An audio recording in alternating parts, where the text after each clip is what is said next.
Hello and welcome back. In response to numerous requests, I'm thrilled to present a comprehensive walkthrough of setting up React Native CLI on your Windows machine. I'm updating this video as the newer version of React Native came out and the instructions are a bit different for Windows now. Buckle up, because this process is your passport to the exciting world of React Native development. To begin this enlightening journey, we're setting our course for the React Native official documentation. For this, we're going to have to open up our browsers and we're going to have to go to reactnative.dev. This is React Native's official website. Please go to development and then click on guides and go to environment setup here and click on set up your environment. Here you're going to see that we're skipping the development with Expo. We already discussed what Expo is and why we are not using it in the previous videos. Therefore, if you're planning on using Expo, this course is not going to be useful for you, as we're solely discussing how to build React Native projects with React Native CLI. If you want to use Expo and you accidentally bought this course, you could always get a refund for it and purchase another course that would fit your needs. Now, let's navigate here. And we're going to see that automatically development OS will be set to Windows. That's great. That's exactly what we want. And then the target OS that we're going to be setting up is set to Android. Now, I do want to say one thing. iOS development on Windows machine is impossible with React Native CLI. You would be able to do so with Expo, but unfortunately, Android is the only target OS supported on Windows machine for React Native CLI. Again, React Native CLI has its own advantages that we already discussed. We're going to be using it in this course. If you want to test your applications in the iOS environment as your target OS, you're going to have a macOS, and I blame this disadvantage for Windows users on Steve Jobs. One more thing I want to mention is that instead of looking at this video to write the comments in terminal, I suggest you go to the documentation yourself as well. First of all, it's going to be easier for you to copy those comments from the documentation that we're going to be using. This will also make sure that you do not have any typos for the commands that you're going to run, and therefore you're not going to face any unexpected issues. And other than that, the React Native documentation updates very frequently. I always try to stay on top of these updates, and I try to release new videos as newer instructions come out. But just in case you're watching this video when the new version is still fresh, you might see outdated information on my screen. The installation process is going to be the same, but you might need to run newer version commands. So I recommend to follow me and the documentation at the same time. Now that that's clear, I want to get into the dependencies that we're going to be installing for React Native. So here you see that we'll need Node, React Native command line interface, a JDK, and Android Studio. Now, I do want to mention that in order to install Node, we're going to have to install Chocolatey, which is an installation assistant. Basically, it is a package manager for Windows that simplifies the installation of softwares and tools. Think of it as a tool that would help you install every other dependency for React Native applications to run smoothly. It is going to help us in installing JDK and Node, which is required for React Native development. Now, for experienced developers who might have already set up Node and JDK on their computers, please pay attention that your Node is higher than version 18 if you have it installed, and make sure that your JDK is version 17. As with higher JDK versions, you might encounter problems. If you do not have these versions available, you're going to have to install or update them. Now, if you already have Node installed and you want to have multiple versions of it, then you're most welcome to use NVM, which stands for Node Version Manager, and it would allow you to have multiple versions of Node and switching between them. I will also place a link to the NVM documentation inside the resources folder for this video. Otherwise, if you're totally new to React Native and have none of these tools installed, just follow me and we are going to install everything together from scratch. So as discussed, we are going to first need to install this Chocolatey. I'm going to press down the Control key on my keyboard and open this in a new tab. Just make sure that we're viewing the same installation process. You're going to have this in your resources folder as well, so just look there. And now as a first step, we see the subscription here, and I'm not going to subscribe. If you want, you can certainly do so. Let's make sure that we have the individual tabs selected here, and then we might need to make sure that we have all the policies set up correctly. So let's just scroll down here, and we see that we need to use PowerShell. So let's see if we have it available here. PowerShell, yes we do. And we want to run it as an administrator. So click on this. And here the first instruction says that we need to run this command to ensure that all of our policies are set correctly. So just click on Control-C on your keyboard, go here and paste it and click on Enter. And we're going to see that we're getting restricted value. And the documentation says that if it returns restricted, then we should run one of these commands. So I'm going to choose the first one. I'm going to copy this. I'm going to paste this here and click on, oops, I missed one letter. Okay. Click on Enter. And we want to say yes to all. And in order to select this, we have to enter value A. So I'm going to enter A and I'm going to click on Enter.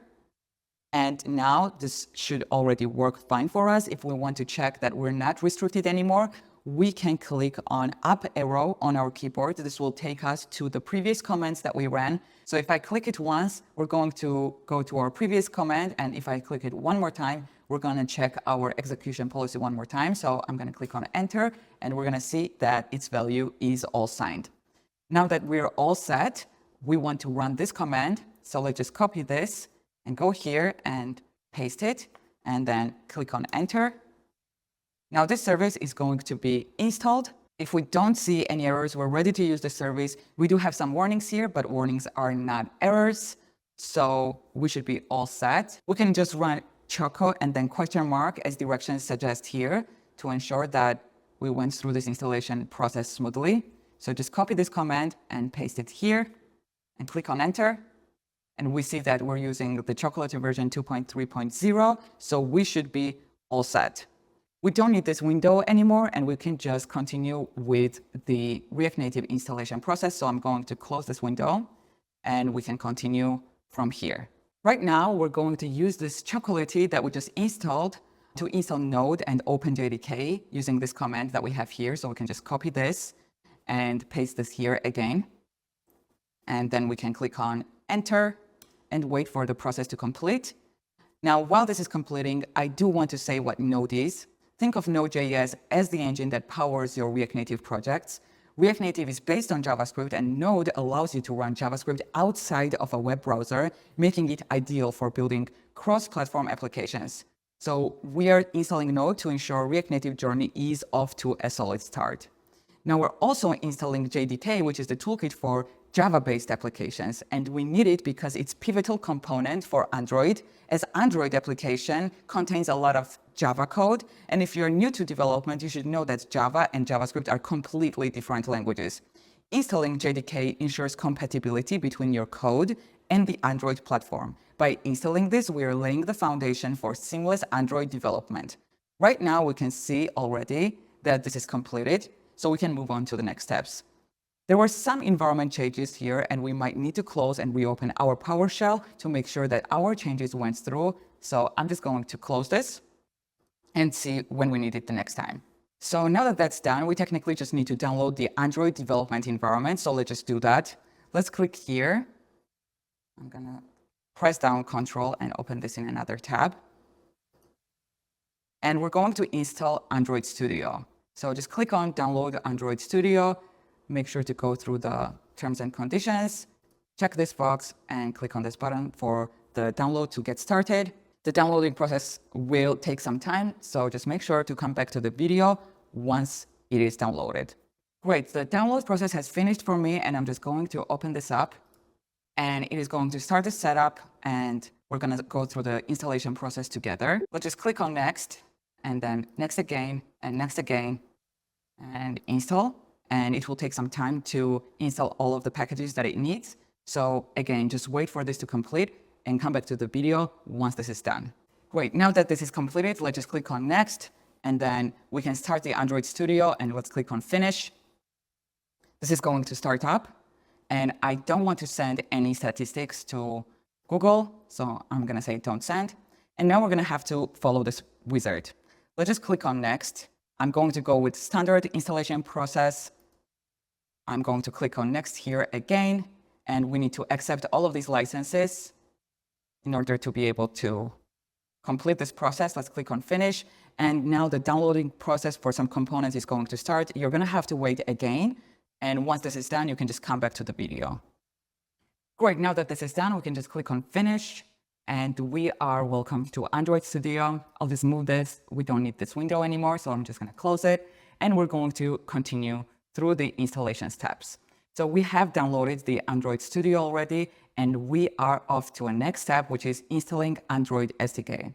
For this, we're going to have to go to More Actions here, and then SDK Manager. And what we're going to need to do is find the upside down SDK in particular. If the instructions are different on the documentation, please do follow that. And for the SDK upside down cake, we see it right here, so we can select this. And let's see if we need anything else. We also need Android SDK platform 34. And for that, we need to go to package details, which is right here. So click on show package details. And then we want to find Android SDK platform 34. Okay, it is already selected right here. And we also need to find either this or this in the list here. So let's see. So we can just select this one. And then inside the SDK Tools tab, we have to find 34.0.0.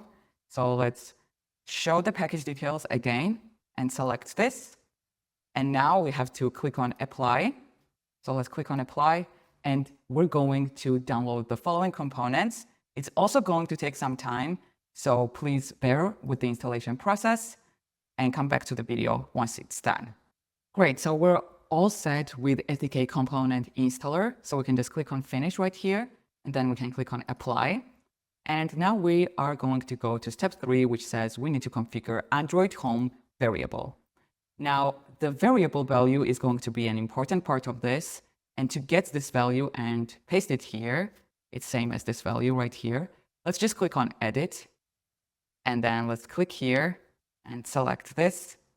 And then we want to press Ctrl+C to copy this. And then we're just going to click on cancel because we don't want to make any changes to this other than just copying this value. So let's click on cancel. And then it says that we need to open the Windows Control Panel. You can just look for it in the search bar. Windows Control Panel. Okay, let's click here. I'm going to move this here. And then we need to go to user accounts and then click on user accounts again. So let's do that. And here we're going to see change my environment variables. So we need to click on this. It's going to open up a new window. And then we need to click on new. And we're going to call this Android Home. And then we're going to paste it here. So please make sure that you do not have any typos here. If you think that you might, just go back here and make sure to just copy this and paste it here. And then we can click on OK. So we're going to see that this variable was added here. OK, so the next step is making sure that this variable was set. So let's just click on OK here.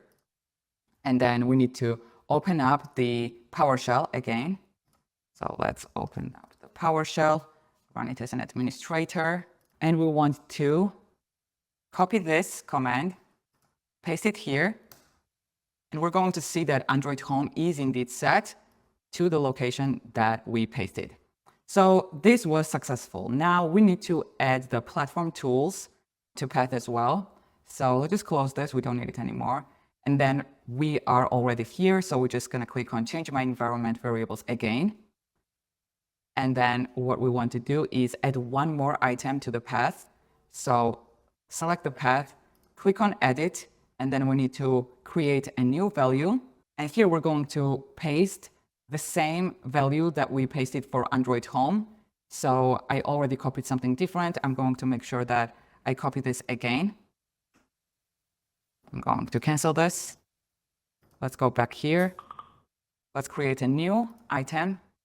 And paste this here, and then we need to make sure that we add the platform tools to the end of it. So just copy this last part to make sure that you don't have any typos. We can click on edit here and just add this last part, and then we can click on OK and save it. Great. Now we're almost ready to run our first application that we create, but before we do that, we have to make sure that we do have the virtual device set up. So we're going to need to prepare our Android device. And what this means essentially is that the virtual device is going to be an Android mobile phone where we're going to be able to run our applications. And here are some instructions on how to set up the virtual device on Android Studio. We can cancel out of this. We're not going to need the control panel anymore. And we can click on more actions and we can go to Virtual Device Manager. And then we're going to create a new item. Here, I'm going to make sure that I allow everything and allow this access. And now we're going to click on this plus button to create virtual device. And I'm going to use Pixel 4a just because I had that phone before and I love it. Let's click on next. And we do have the upside down cake selected here with API 34, which is what we installed with the React Native setup. So make sure that you use what you installed. And then we're going to click on next. And then we can just click on finish. And here we see our device. And I'm going to click on play so that the emulator starts up and we can use it to create our first application to ensure that we went through all of the process for setting up React Native CLI perfectly. So just click on play and it's going to launch an emulator. Let's just make sure that the private networks are allowed, and I'm going to allow access again. The emulator is booting. I'm going to just move it over to here. And I'm going to minimize this window and minimize this as well. And while it starts up, I'm going to try to download Awesome Project, which is going to be our first project. For that, we're going to need command prompt. Now, I'm not sure how familiar you are with the command prompt. This course is mainly going to be recorded on macOS, as mentioned before. This is just a video for everyone to understand how to create the same React Native CLI environment on Windows, since this was a big request from the students. Anytime I mention in this course that you're going to have to open up terminal and do something on Windows, you're going to do it with command prompt because that's what terminals are called on Windows. So to open up a command prompt, you can just search for it here. And I would say that you should pin this to your taskbar because we're going to be using it a lot. Okay, so now that this is pinned to the taskbar, we can just open up the command prompt. And then we should think about where do we want to place our new project. Now, I would usually place it on desktop. However, Windows did change the location of their desktop. So I'm just going to go to the Documents folder instead. So we want to change the directory. For that, we're going to use cd, which means change directory. And then I'm going to say Documents. And here, we're going to use a command that you will always use whenever you're setting up a new project with React Native. And this is going to be called npx React Native. We can get the latest version for it. And then we will say init, which stands for initialize, and then the name of the project. And we're going to name it Awesome Project. We can just click on enter. And now we're getting an error saying that the newer version is already available and we need to update, and that's totally fine. We can just copy this, paste it here, and it will globally install the new NPM version. Click on enter, and it's going to download and install it for you. Just wait for a second so that this is done. And now that that's done, we can just click on up arrow, which will bring us to previous command. And we can click on it one more time to repeat the command that we did before. And then click on enter. And now it's asking us if it's okay to install the following packages. And if we want to say yes, we have to click on Y on our keyboard and then enter. And we're going to see that the installation process is going to begin. Now the node modules are going to start to be installed. After the node modules are installed successfully, what you're going to see on your screen is the React Native logo. It's going to be a huge logo, and we're going to start downloading our initial template for the projects. So just wait for this to complete. and we're going to get instructions on how to run this project on Android and view our initial template on the Android emulator. So come back to this video once this is done. Great, so our installation process is complete, and here we have some instructions for Android. We have the Android emulator running already right here, and what this says here is that we need to change directory and make sure that we go into the awesome project folder, and then we're going to have to run the Android version of this project. Now, I have heard some of the students complain about this and signs here. Basically, what this does is first it does this command and it changes the directory to go to the awesome project, and then it automatically runs the Android on the emulator. But since some people had the problem, why don't we do this first? We can just copy this and then paste it here. This way, we're going to see that we are inside the awesome project, and then we can run the second part, which is what you're going to always run whenever you need to run Android application on the emulator. You just make sure that you always have the emulator open. So let's just copy this again and paste it here and click on enter. And we are going to see a new terminal pop up, and you might also be asked this question, so make sure that you allow access to everything. The first build of the application is always going to take a while.